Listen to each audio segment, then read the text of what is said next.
In the teaching, there are three fundamental concepts: view, jnana, meditation, dhyana, and conduct or action, kriya. At first glance, they may seem like different things, but in truth, these are what we spend our whole lives integrating. The view is the core, meditation is the bringing of that core into our life, and conduct is how we express ourselves directly. One must always pay attention to how these three are interconnected. It should not happen that, after listening to a teaching about the qualities of a disciple, we act in a completely opposite way the next morning, or carry a different mood in our mind. The task is to bring everything the teaching gives us into our life and apply it, to make it a direct guide. If the teaching speaks about cutting off egoism, then it must truly be cut off. This is not a joke. If you do not learn to cut it off in the environment of your Samaya brothers and sisters, where people are always kind, open, and friendly toward you, it will be far more difficult to do so elsewhere. The ashram is a place for training, for transformation, and once we enter it,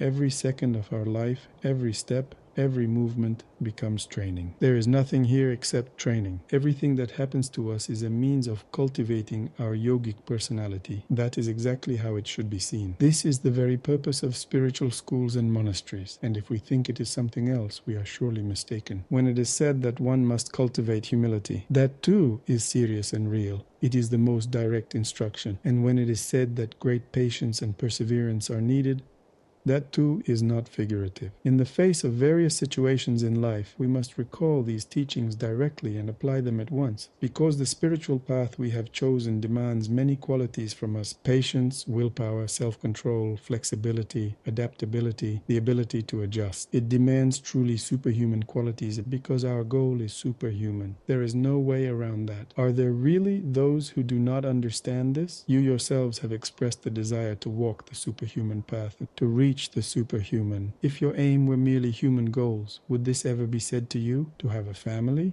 wealth, a comfortable life? For that, average qualities are enough. But to walk the path of higher worlds, the path of the gods, superhuman qualities are required. How could they possibly arise in someone who was just an ordinary student yesterday? They can only be developed.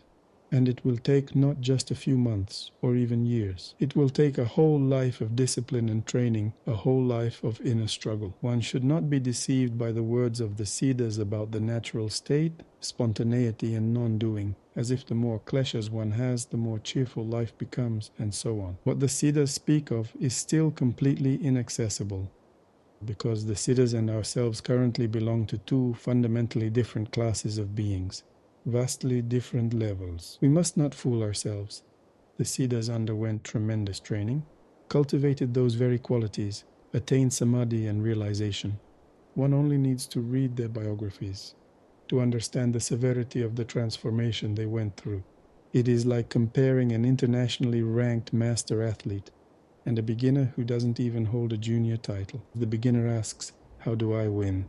And the master athlete says, "Approach your opponent with confidence, be swift and agile, don't lose heart, and you'll be a champion." But if the beginner literally tries to follow this advice, it will be of no use, because the master earned that ability through sweat and relentless training. Or imagine someone who cannot even lift 16 kilograms, attempting to raise a barbell of 100. He wouldn't even budge it from the ground. The same applies in spiritual sadhana. There are vast differences between people. The path to the natural view, to the state of divine play, lila, always leads through tapas, through the cultivation of superhuman qualities, superhuman discipline, and complete renunciation. This path cannot be ignored or skipped.